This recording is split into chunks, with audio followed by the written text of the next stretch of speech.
Madhavi Lata has been booked by authorities after being caught on video asking burqa-clad women to lift their veil.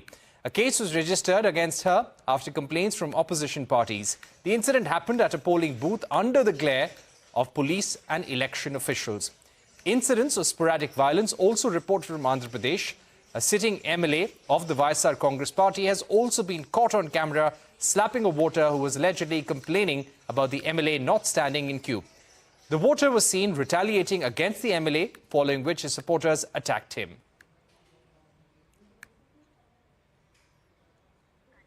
Joining us now to discuss this further are Konda Rajiv Gandhi, spokesperson of the YSR Congress party, Srinivas Bachchu, senior leader BRS. Also with us are Rani Padman, spokesperson of the Congress party, and Gopal Krishna Agarwal of the BJP.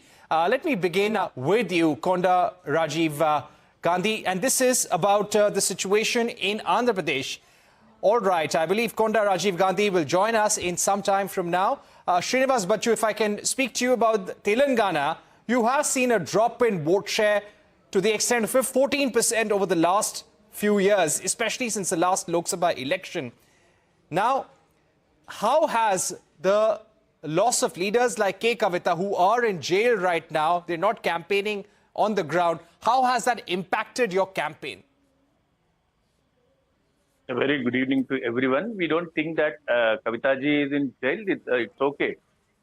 It is not going to affect more. She is now the leaders, the main core leaders who are campaigning from our party, Mr. KCR ji, and the youth icon, Mr. KTR, are there to campaign, and as well as our leader, Mr. Harish Rao, is also there to campaign the entire Telangana, who campaigned properly, and especially the 15 days, the tour by the bus, by the KCR, it has given a very, very big change in the political system of Telangana. And people who thought that Mr. KCR will not come out, and they thought there was a lot of propaganda in different aspects.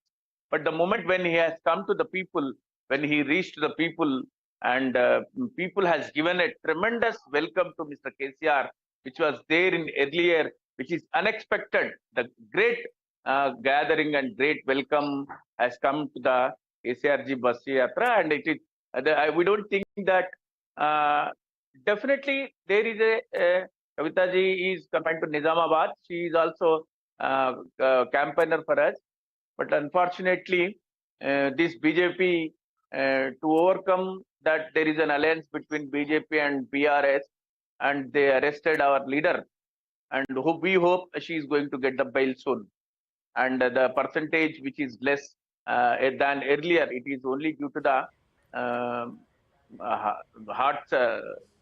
the temperature that more than 43, all right, 42 let me degrees get across to Rani Padma, spokesperson of the Congress party.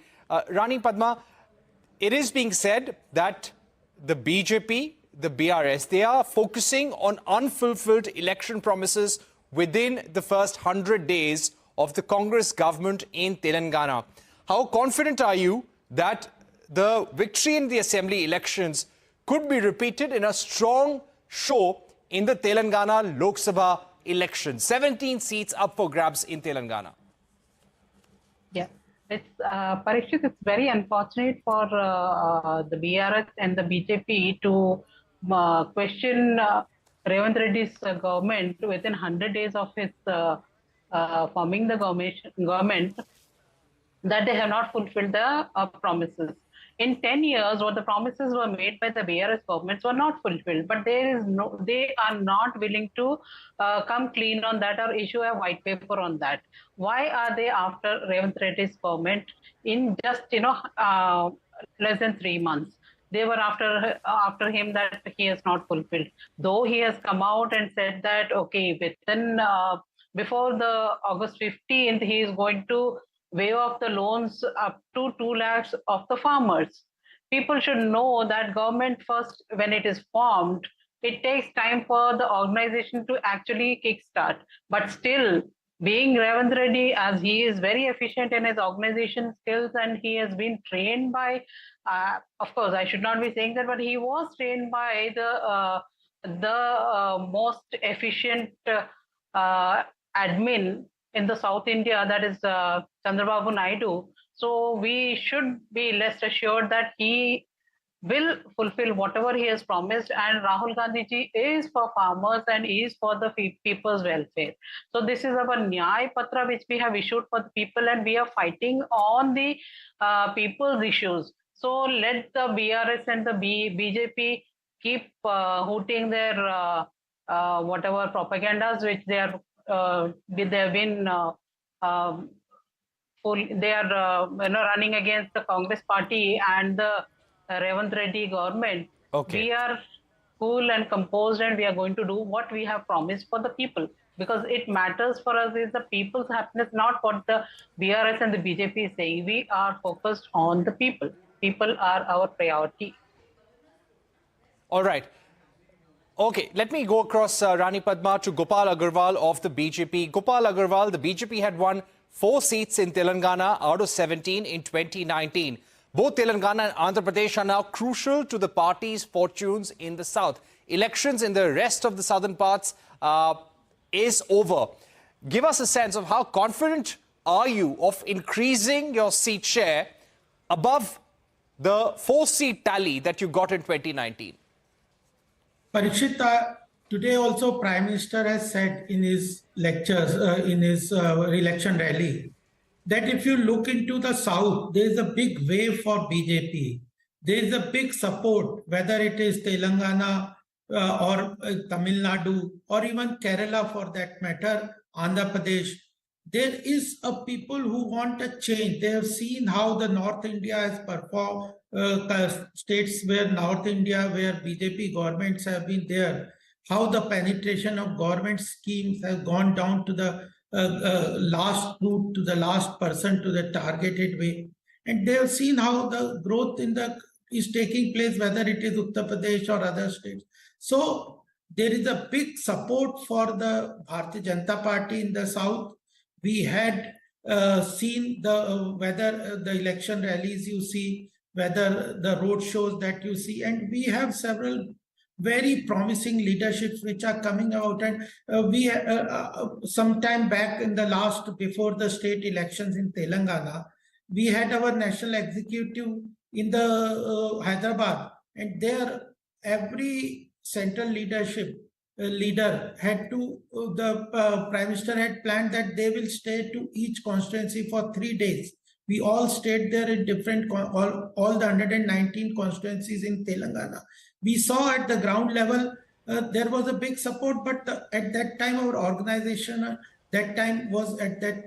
was not very strong. Now we have built up that organization to convert those support to the vote. So I think South will see a big wave, is seeing a big wave towards Modi ji, and we are very hopeful that there will be startling results on the south side for Bharatiya Janata Party. People want the change. Give us a sense, Gopal Agarwal, that in case after the election you need the support of the BRS, would the BJP be open to taking the support of BRS? So that is for the parliamentary board to decide. I cannot say about it anything at this point of time.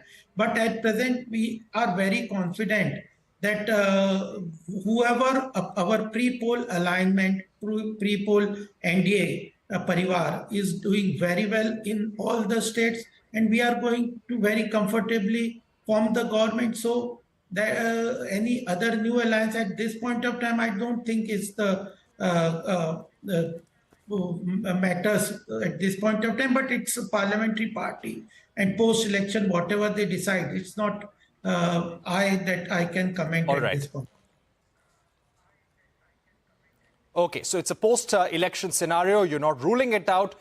You are not saying that NDA is considering this at the moment. Konda Rajiv Gandhi, let me ask you about Andhra Pradesh. Now, last time in the assembly election, the YSR Congress won 151 seats out of 175 in Andhra Pradesh. It was a clean sweep. This time, election strategist Prashant Kishore has predicted that you will be down to 51 seats. And this is because of anti-incumbency. the delay in the Polavaram project, no movement on the state capital issue, and lack of action to temple attack cases. How do you respond to that? Well, a warm good evening to one and all. Coming to the point of Prashant Kishore is no more a political strategist in Andhra Pradesh election scenario. He is only a puppet of Chandrababu Naidu. He became a tame dog of CBN and their alliance. Only he is reading the script of them in spite of attacking YS Jagannath Reddy or our government. Nothing more than that, and nobody is bothering about Prashant Kishore's ungrounded realities, because he's nowhere in the ground till now from the last 4 or 5 years. But now he's coming and talking. Just they want to manipulate the voters, taking this Prashant Kishore as a base. But there are no single voter who consider Prashant Kishore statements in Andhra Pradesh. As simple as it.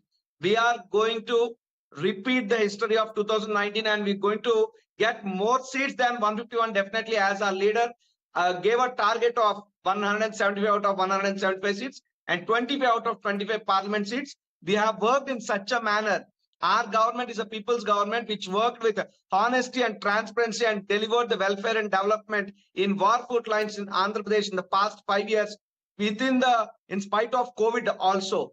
Coming to today's polling scenario, till 5 p.m. it was 68.04% polling has done in Andhra Pradesh. According to that, if you see a large scale of women and large scale of elderly people, they came out and they gave their vote in a large scale to YSR Congress Party. Not only women and elderly people, even youth. If you see in the hot summer also, in the hot sun also, there were number of queues, hundreds of people before the polling booth stations.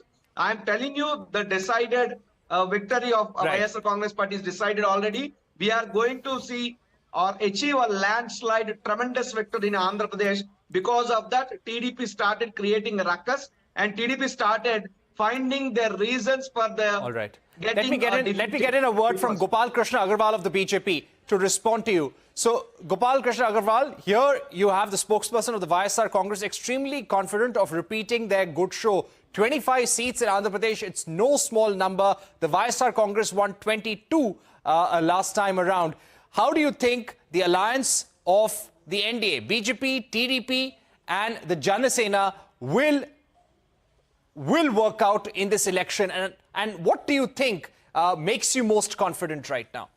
Parikshit ji, if you look into the history of Andhra Pradesh, the Chandrababu Naidu is the most underrated chief minister who had performed wonderfully and who had transformed the state. And he is the most underrated chief minister, I think, in Indian history. And I think he has a very good following. The way the Andhra Pradesh developed under him, and now after he lost and bifurcation, if you look into the whole history of Andhra Pradesh and Telangana, the performance has gone down manifold. There is a large-scale corruption. So people in the south, I think, I have been moving to Tamil Nadu, Karnataka, and others, Telangana, even Kerala. People want a change.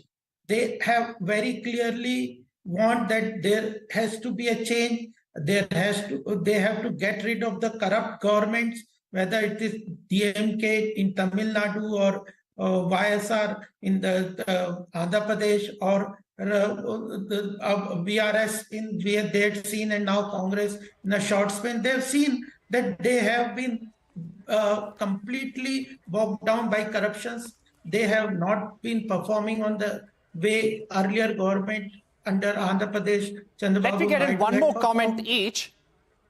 Okay, Gopal Agarwal, I'll get one quick comment from the spokespersons of the Congress Party and the BRS. Rani Padma, if I were to ask you about the situation in Andhra Pradesh, you've got YS Sharmila leading the Congress in Andhra Pradesh. So it's sister versus brother Jagan Mohan Reddy. How does this divide the votes, the sympathies on the ground? See, for a clear vision of everybody, YSRCP does not have its own vote bank. Okay, this vote bank, what they acquired in 2000, 19 elections was the Congress vote bank, which was hijacked by them. All the people, most of the leaders were hijacked from Congress to YSRCP. Never mind, they won the elections with clean majority. But this time the case is different. This time we have the sister who is actually the kind of mirror image of her father, that is Y.S. Rajshekar Reddy Garu, and she is watching on the ruling or the government, what governance, what he did was the people and the poor governance which he's known for is what she wants to bring in, whereas YSRCP has been doing what they have been doing, like they were with NDA, though directly or indirectly. Jagan Mohan Reddy's government has pushed Andhra Pradesh into a deep debt trap. That is 12 lakh crores is the debt which he has created. Okay. And he has accounted for whatever he says that he has done, given the schemes and whatever the people, pro-people benefits. You're saying YSR Congress does not have its own real vote bank. It is the vote bank of the Congress party. One quick question to Srinivas Bachchu. Yeah, Srinivas Bachchu, as far as BRS is concerned, you are fighting tooth and nail in Telangana, but on a national level, who do you think is doing better across the country? Is it the NDA? Is it the opposition alliance? We are not going to support either NDA or in the alliance. We are looking for the third alliance, which is parallel. We are maintaining since last 5 years. Our leader is very straightly and strictly is telling that he is maintaining an equidistance. He is looking for the third alliance. Recently, in a press meet, SARG is very clearly told to the media, to the national media, that this time no India and no alliance or no NDA alliance is not going to get the clear majority to form the national government. All the regional parties who left from the India alliance or who left from the NDA alliance are going to make an alliance, and they are going to form a government in the center. So we may play the vital role. I'll ask our guests to stay with us. We're taking a short break, but don't go anywhere. We will discuss polling in West Bengal with party spokespersons when we return.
Welcome back. Let's shift our focus to West Bengal, where 8 seats went to polls in the fourth phase. In 2019, the Trinamool Congress won 4 of these seats. BJP won 3 and Congress secured 1. The high voltage election in Bengal saw some pitched battles. One such battle was in Krishnanagar between Trinamool Congress leader Mahua Moitra and BJP's Amrita Roy. Remember, Mahua Moitra was recently expelled from parliament. Adhir Ranjan Chaudhary, the only Congress MP from Bengal, faced a tough fight from former cricketer Yusuf Pathan, who is contesting on a Trinamool ticket. The BJP's Nirmal Kumar Saha was also in the fray. Adhir Ranjan is seeking to win his 4th consecutive Lok Sabha elections. Sporadic violence was reported in some regions of the state today as well. Joining me now to take this discussion forward is TMC spokesperson Swayam Purohit, Congress spokesperson Rani Padma and BJP's Gopal Krishna Agarwal. Swayam Purohit, let me begin by asking you about the allegations being made. Both BJP and TMC are making allegations against each other of disrupting the poll process. How would you respond? Actually, today is a historic day. On the same day, 13th on May 2011, we have formed, Mamata Banerjee government has formed in Bengal, and end of 34 years of misrule of left in Bengal. 2 cricketers of AITC have performed exceedingly well and are going to emerge victorious, just like even been in the cricket field. BJP's biggest agent in Bengal, Adhir Ranjan Chaudhary, is all set to finish 3rd and will not be an act going to in parliament. This is the happening in Bengal today. In South Bengal, as all the people have blessed us, all especially our mothers who are getting Lakshmi Bhandar, Ruposri, Kanyasri. Actually, Paschim Bengal is running through a very good governance under the leadership of our leader Mamata Banerjee. But what is happening right now? The central government, which is governed by Modi and Amit Shah, is doing only vendetta politics against all the people of West Bengal. For the Bengal, they are not giving a single money for Manrega, not for Awas Yojana. These are the main issues in West Bengal election. Actually, but Swayam Purohit, BJP. But Swayam Purohit, isn't it a fact that on the ground, you are facing anti-incumbency, and over successive Lok Sabha elections, we have seen the BJP in West Bengal improve its seat share and vote share. So you can't deny that. How do you expect to stop the BJP's charge in West Bengal in this election?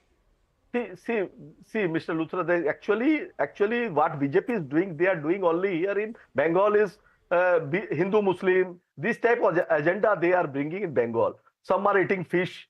That is the agenda of West Bengal people. West Bengal people love to eat fishes. They don't divide. They don't divide Bengal people. They don't divide Indian people. This election is very tough for Bharatiya Janata Party and this Narendra Modi government. West Bengal is what Bengal thinks today, India thinks tomorrow. Bengal, our leader Mamata Banerjee has already cleared it that we, the people of Bengal, will not vote for will not vote for Bharatiya Janata Party and Narendra Modi's this arrogance government that are misbehaving. All the leaders. You see, all the CM of West Bengal. All right, let me get in Gopal Krishna Agarwal. Ji. Okay, let me get in Gopal Agarwal of the BJP. Gopal Agarwal, the NDA has set itself a target of 400 plus. The party is clearly under pressure to win more seats in states like West Bengal. Also in battlegrounds, it has not won earlier. There was no one clear issue in West Bengal. Yes, there is a Sandesh Khali issue where you raise exploitation of village women in Sandesh Khali. There is a CA issue which Mamata Banerjee said she will not implement on the ground. You've spoken about corruption, anti-incumbency. How many seats do you think the BJP will be able to win in West Bengal this time around? Parikshit, we think that in this year's election, the West Bengal will be another good performance state for the Bharatiya Janata Party. I tell you one thing is, if you visit any place in the West Bengal, I have also been to West Bengal, all the government schemes, whether it is Pradhan Mantri Awas Yojana, Manrega or Ayushman Bharat Yojana or Kisan Samman Nidhi, what Mamata Banerjee is playing a fraud with the citizens of its own states. She is not allowing the center schemes, government welfare schemes to go to the people of West Bengal. She's not providing data. She doesn't give. Now you see the way direct benefit transfer has eliminated corruption from the government schemes, and money is being transferred to the bank account of the beneficiaries. She's not giving the bank account details even in the Pradhan Mantri Kisan Samman Nidhi. So people, we have very well communicated to the people that it is Mamata Banerjee which is hindering the welfare of its own people from the state. This is one issue. People have come to know about it, that she doesn't want the people to benefit from the central scheme, which are going to every citizen of the country and which is making a remarkable difference in the life of the poor people. One thing. Second, you have already mentioned the women atrocities and the gundagardi of the TMC. People are fed up with it. You have seen what kind of poll violence takes place in West Bengal. You have seen what kind of infiltration. All right, let me get in Rani Padma of the Congress. Right, Gopal Agarwal, I have to get in a word from the Congress spokesperson as well. Rani Padma, when it comes to the Congress in the state, there was clearly disagreement over the Behrampur seat between the TMC and the Congress when it comes to cooperation within the larger India alliance. Do you think this tension, this disagreement is going to impact the performance of the opposition in West Bengal? See, it is end of the day, every party has its own stand in terms of, contesting the elections. So it will definitely have its own impact, whether we have agreement or disagreement, both will have their own impact on the elections. Yes, we do agree that there was, it would have been better if Didi would have come and joined the India alliance, but still, never. It's okay, but we are still trying to find our foot in West Bengal due to our, weak presence in West Bengal. Probably we are not going to do as we expected we could do. Right. So you're saying that the Congress may not do as well in West Bengal because it's not strong on the ground. It would have been stronger if the TMC was together in the India alliance in West Bengal. But Swayam Purohit, what does this mean? Was it only because of Adhir Ranjan Chaudhary in Behrampur, whom you did not want to support? Or is this something to do with the larger national picture as to who will lead the India alliance in the event of a victory? No, there is no question of leadership in India nationwide. Actually, our leader Mamata Banerjee has given the name India in the alliance. India name has been given by our senior leader Mamata Banerjee. Mamata Banerjee has projected the name of Mallikarjun Kharge as the prime ministerial candidate to lead the India alliance. You know the meetings, but there are some differences. And in Bengal, we are fighting very strongly in all the 42 seats. We are fighting in Uttar Pradesh Bhadoi seat also, where Samajwadi Party and Congress is supporting us. We are fighting in Assam 4 seats also. So we are fighting where we are strong under the leadership of Mamata Banerjee, who is fighting very good election. In my views, I will say we will get more than 36 seats in West Bengal single-handedly under the leadership of Mamata Banerjee. We will touch 50% vote shares of West Bengal. We are doing very well. The people, especially the women, are supporting Mamata Banerjee, the only CM of West Bengal, woman CM in all India. But what is happening right now in country, the Prime Minister, Mr. Modi and Mr. Shah, they are giving a very misgovernance. They are not maintaining the federal structure of the country. They are vanishing the constitutions also. So for saving the constitution of India, we are together with all the common-minded people. And after this election, we will sit together and will solve out whatever the issues. But Adhir Ranjan Chaudhary, I am again saying, he is losing today. He is losing the election. He will get number 3rd position is there because he is performing in West Bengal as an agent of Bharatiya Janata Party. Adhir Ranjan Chaudhary is a clear agent of Bharatiya Janata Party. He finished the Congress party in West Bengal. Congress is zero in West Bengal. All right, we got your point, Swayam Purohit. Yes.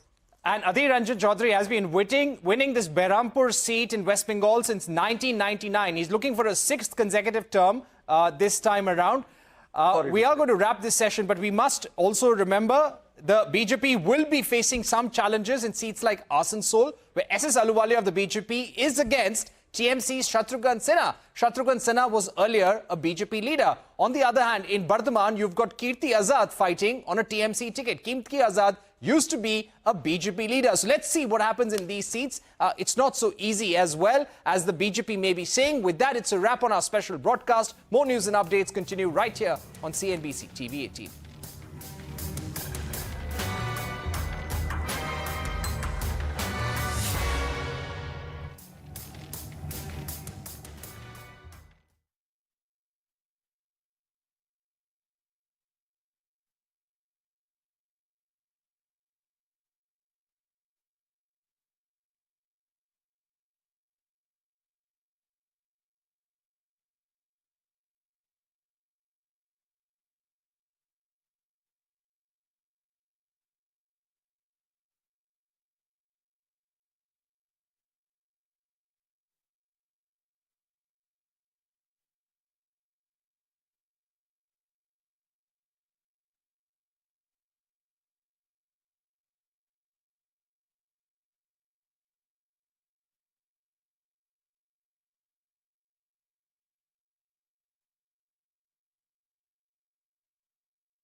Hello and welcome to Election Exchange. I'm Parikshit Luthra. In the Hindi heartland, 35 constituencies went to polls across 5 states, including MP, Uttar Pradesh, Bihar, Uttar Pradesh.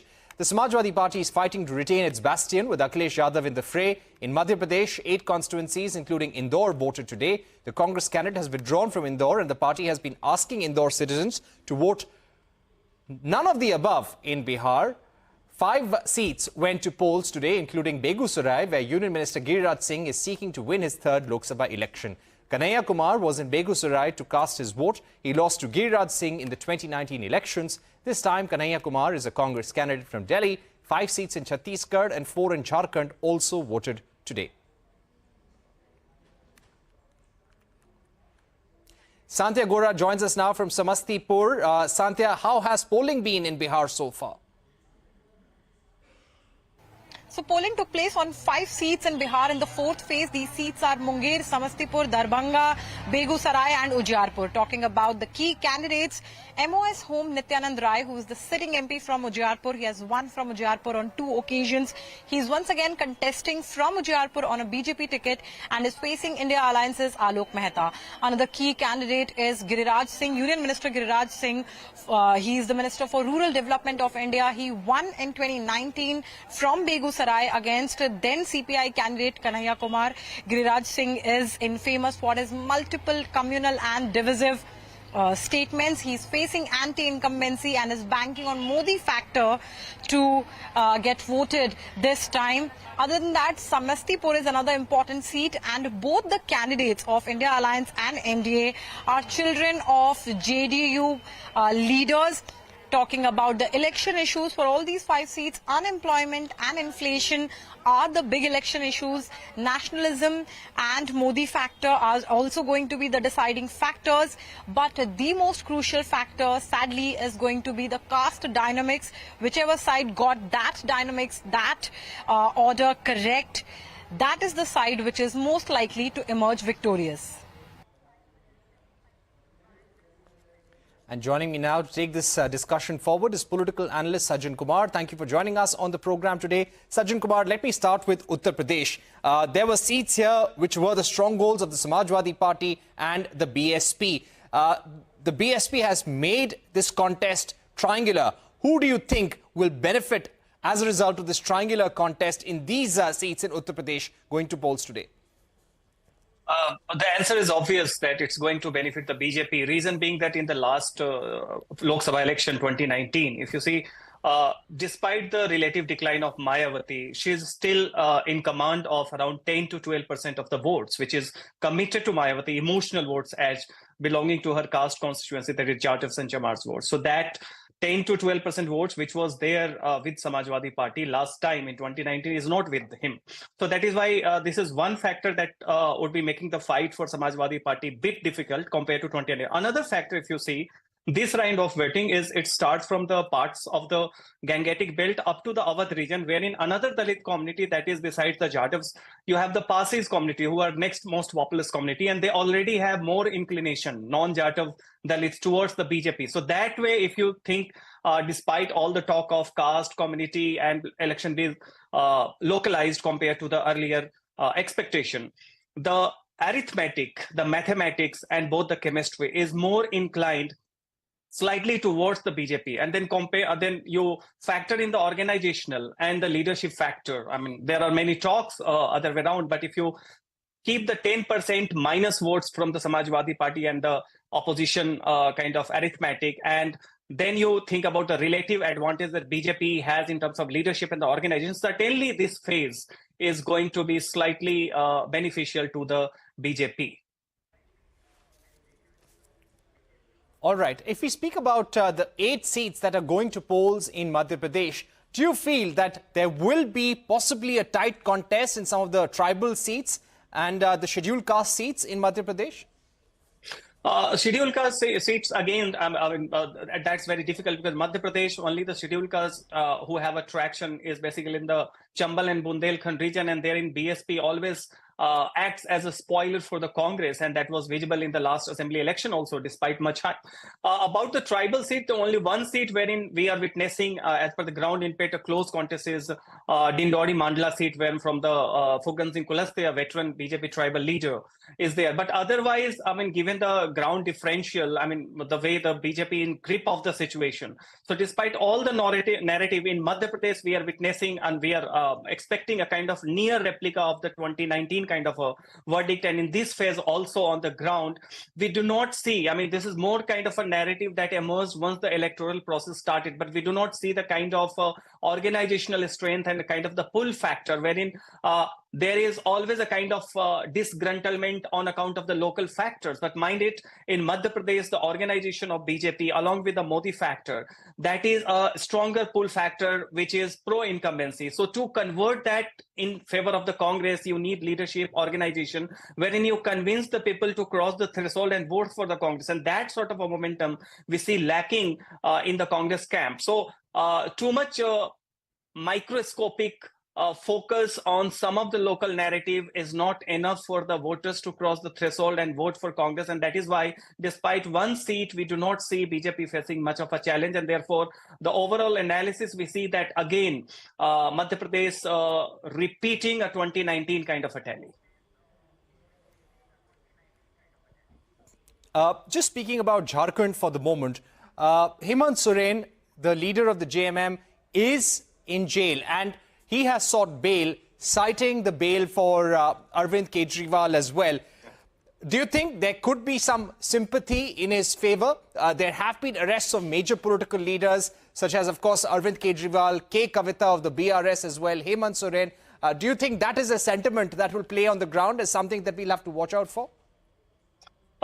We have to see it in space perspective. Why certainly there were much hype about the Arvind Kejriwal because he has a committed vote bank, and that's basically the BPL families or low-income group families, households in Delhi. But if you go into Telangana, the Kavita factor, you see the sympathy factor that was expected. You do not see the kind of thing. And similarly in Jharkhand, the sympathy factor will work primarily among the Santhal group in Santhal Pargana region. Mind it, tribals in Jharkhand are divided in different tribal groups, ethnicity, etc. So we have Mundas, you have Oraons, etc., who have Khadiyas, and they all are divided because they are competing elites, and BJP already have an inroad. So in Jharkhand, out of the 14 seats, we do not see that sympathy factor galvanizing among those voters who earlier may have been voting, thinking of voting to the BJP, but now they may go other venues. That sort of equation we do not see. Certainly, it will galvanize and bring some confidence among the core support base, that is the Santhal tribes, and among the JMM workers. But we do not see in Jharkhand Hemant Soren kind of being incarcerated and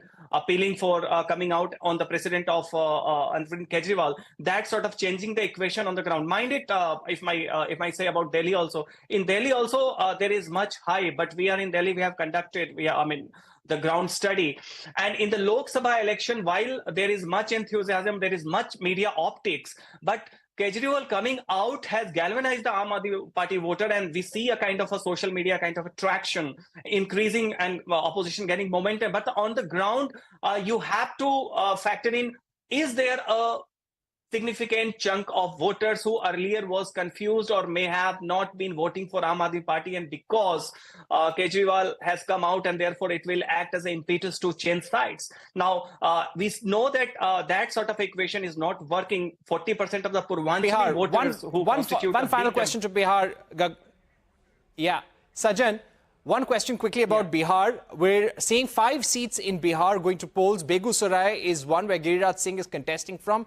We hear there is anti-incumbency against certain leaders, but the vote is going to be in favor of the Prime Minister. The fact that the BJP has tied up with the JDU, and we've seen how Nitish Kumar, the Chief Minister of the state, has done flip-flops over the years. Do you think that is something that could hurt the BJP, and the importance of the JDU for the BJP will emerge after this election, and how this alliance will really work or not work in the future?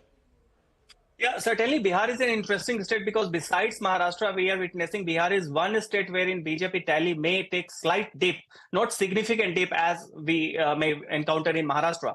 So one of the reasons is that you see the caste and community equation in terms of perhaps in their overconfidence, BJP fielded slightly not that relatable candidates in certain constituency, and that is why RJD candidate profile in certain constituency is better. So that is why you find that anti-incumbency factor. For example, Ujiarpur is one seat wherein the anti-incumbency sentiment and sort of the caste community equation is making the fight very close. Begusarai, I'm confident that despite all the talk, Giriraj Singh will sail through comfortably because of the demographic and Modi hype. But yes, coming to the Nitish Kumar factor has taken a dip compared to 2019 and 2020. But mind it, Nitish Kumar is one leader who everyone, criticizes because of his opportunistic swing from one camp to other camp. But despite that, given the kind of one core support base, that is the weaker OBC and Mahadalits among them, and certainly a section of the women. And it is there wherein Nitish Kumar tally has decreased, his impact has decreased, but yet he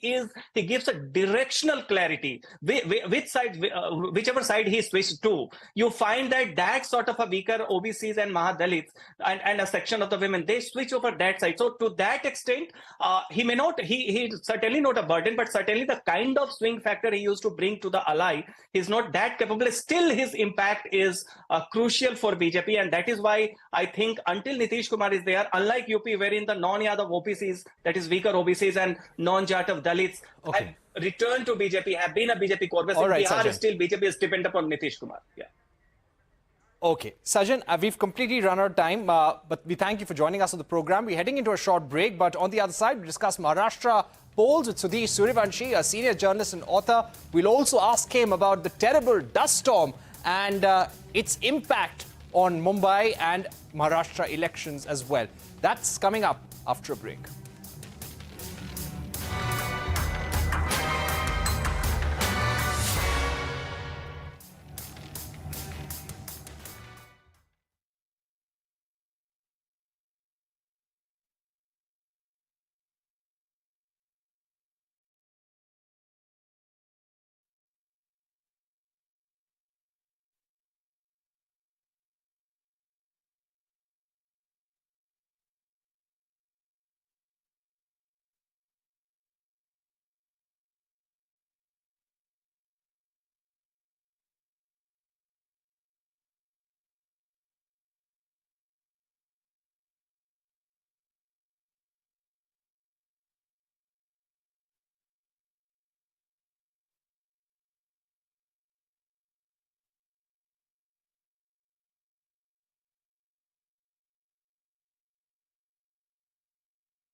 Let's shift focus now to Maharashtra, where 11 constituencies voted in the fourth phase. 41 candidates were in the fray in the highly contested battle for Bede. Pankaja Munde, daughter of late BJP stalwart Gopinath Munde, faced Bajrang Sonavane of the Nationalist Congress Party, led by Sharad Pawar. News 18's Vinaya Deshpande is joining us now with the latest. Vinaya, if I were to ask you about the situation in Mumbai right now, could you give us a sense of what's been the impact of the very heavy dust storm, the rains that we saw? We heard about almost 100 people getting caught up under a hoarding, an illegal hoarding that collapsed. I know you're tracking elections and I'm going to come to that, but briefly, if you could give us a sense of how bad things are, which constituency and areas are these? Well, absolutely. This is the Ghatkopar area, and yet we are seeing that over 80 people continue to be stuck under that hoarding that collapsed, the illegal massive hoarding that came down on a petrol pump that was there, and several cars and two-wheelers have been stuck. Though, around a dozen of people have been rescued and have been sent to the hospital. Sources indicate that over 80 persons are still stuck. Work is still going on in order to rescue them. The sandstorm continued for over an hour in Mumbai and Thane and surrounding Mumbai metropolitan region area. We've seen that it led to a massive impact because of the hoardings and structures coming down at several locations. Trees came down heavily, thereby we've seen that traffic got halted at several locations. Things are clearing up now, thankfully. The local services were also affected, but thankfully, as the peak hour is seen, we have seen that most of these issues are being resolved. The rains have stopped, but rescue operations continue in Ghatkopar, where over 80 people continue to be stuck under that hoarding, which has fallen on a petrol pump. The situation is still being monitored by several people, and the operations of rescue are going on by several authorities there. Meanwhile, the fire brigade or the local police are also clearing up debris with respect to hoardings and several. There was a 10-story structure that came down in Vadala thereby halting the entire traffic near Barkat Ali Naka. That is the road that also connects to the freeway and, towards the BKC connector as well. So there was a bit of a traffic holdup in that area as well. But all these things have started easing up for now, though massive operations continue in Vadala, in Ghatkopar in order to clear the debris. So local services were affected, road traffic was affected. Not only was there a sandstorm, the trees came down, the hoardings came down, and several structures came down. That has led to a holdup for several commuters who have taken the streets as well. So right now, though the rains have stopped, people continue to face traffic snarls across several parts. Back to you. All right, bound to raise questions in the election process ahead of the elections in Mumbai, especially. Vinaya, also to ask you about the 11 seats in Maharashtra, which went to polls today. The BJP is contesting 7 of them. Are you seeing close contest between the 6 parties in any of the seats? Well, absolutely. In fact, this time on the 11 constituencies that have gone to polls, not only is Bid important, but also Chhatrapati Sambhajinagar, Pune, Shirur, Ahmednagar, Shirdi, Nandurbar, Jalgaon. So many battles which are to be closely watched in Pune after Girish Bapat, who was the sitting MP and whose demise led to the vacancy of this seat. That was a seat that was the BJP stronghold, but after Girish Bapat's demise, we have seen that there was a strong contest there, and that is where we are seeing that both MBA as well as the Mahayuti have a strong candidate, and that is going to be one close fight. Chhatrapati Sambhajinagar is where, another Sena versus Sena battle is panning out, where Eknath Shinde group Sena candidate battles against Uddhav Thackeray Shiv Sena group candidate. That is also another interesting battle. We've already spoken about Bid, maybe Jalna, maybe Mawar, Shirur. All these constituencies bring out interesting battles. In fact, Shirur is the location where Sharad Pawar has rallied several times for his sitting MP Amol Kolhe, who has been a Sansad Ratna, and the battle there has also gone pretty dirty. So of the 48 seats today, after these 11 seats have gone to polls, 35 seats have already gone to polls in Maharashtra, with just the last leg remaining now. Back to you. All right. Thank you very much, Vinaya, for joining us with that comprehensive update. Let me go across now to Sudhir Suryavanshi, author and senior journalist, also with us. Sudhir, let me ask you about the 11 seats going to polls in Maharashtra today. What are the trends that you're picking up from the voting pattern, the voting percentages? See, if you see the voting percentage is not that much high, which we expected, earlier. But I've traveled many parts of the Maharashtra.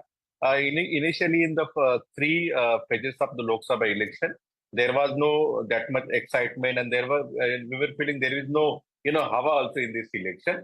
But I think the election is picking up, even though it is second last leg, or the last leg will be in the Bombay on the MMR region. The election started picking up in Maharashtra, and the many issues, I come across after speaking with several people on the ground. Mainly, I visited Marathwada. There, Maratha reservation, Jarange Party factor is one of the prominent thing which is talked about across the Marathwada region. Apart from that, agrarian issues like the fall in prices of soybean, that is also one of the factor.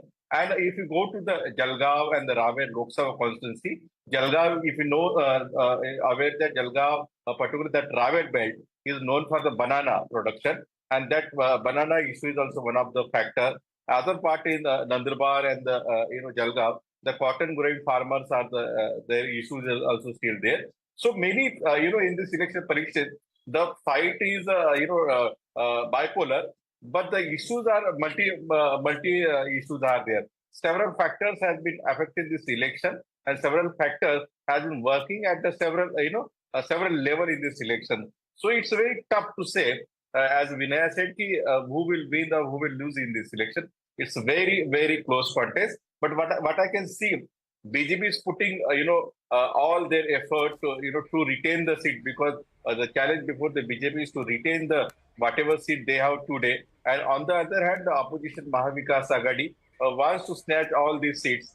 So there is both a very crucial fight, very close fight. Therefore, the margin of the victory will be very, very less this time, not like 2014 and 19, 1 lakh, 2 lakh, 3 lakh. This time it will be, 10,000, 50,000, something, less than that one thing. Second thing, what I observed margins. that, Sudhir, very close. One more question before we let you go. Sudhir, one more quick question before we let you go. What we're seeing in terms of the civic crisis in Mumbai right now, the heavy rains, the hoardings coming down, traffic disruptions, is this going to become a poll issue in Mumbai, or do you think there will be larger national issues at play and this is not going to impact the crisis that we're seeing currently on the streets of Mumbai? Parikshit, you asked very apt question. Because of this local body, if you see in Maharashtra, more than 20 or 30 local bodies election has not happened from last 3 to 5 years in Maharashtra. So most of the local body, including, Brihan Mumbai, that is Bombay, then Thane, Navi Mumbai, Aurangabad, Nasik, Pune, most of these local bodies are administered by the, local, the administrative IS officers. So there are no corporate, there are no standing committees, there are no mayor. The people have no, right platform to raise their issue. So I think the ruling party or the establishment might face that, wrath of the people because of local issues. If you see in this election, why the national issues have not been talked much, because people have been talking more about their local issues, because these local issues have not been get solved because of absence of the local bodies in the Maharashtra. And absolutely, as you rightly said, in this election, as the election will come closer to the Bombay on the 20th May, before that, these issues will be absolutely going to be talked and it will be discussed and it will be raised, counter and, allegation will be, happening on this issue. Okay, thank you very much, Sudhir, for joining us with that comprehensive update. So you're saying that this dust storm and its impact on Mumbai will definitely become an election issue ahead of the 20th of May. Moving on to Odisha, the state voted for 4 Lok Sabha seats and 28 assembly constituencies. Naveen Patnaik-led Biju Janata Dal is eyeing his 6th consecutive term as chief minister. The state will vote for 147 assembly seats in 4 phases, with the first phase taking place today. The BJP is hoping to form a government in the state for the first time on its own. The state has 21 parliamentary seats and 4 seats that voted today were won by BJP in 2019. News 18 Odia's Mahesh Nanda is here with us. Mahesh, what is the mood in Odisha like across these 4 seats?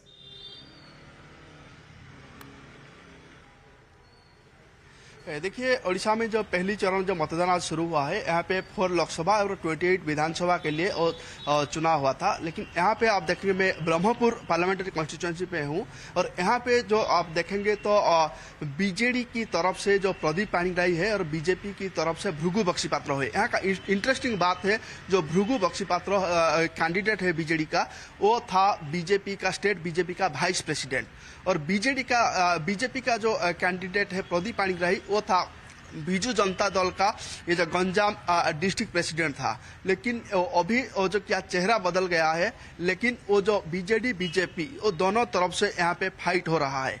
ठीक उसी तरफ आप देखेंगे तो यहाँ पे जो 4 Lok Sabha seat में इलेक्शन हो रहा है, 2 में बीजेडी था और 2 में, एक में कांग्रेस, एक में बीजेपी था। और नवरंगपुर, बरहमपुर, कलाहांडी, कोरापुट, यहाँ से कोरापुट से कांग्रेस था 2019 में और कलाहांडी से बीजेपी था, और बाकी नवरंगपुर और बरहमपुर ये दोनों में बीजू जनता दल का जो बीजू जनता दल के हाथ ये सीट था।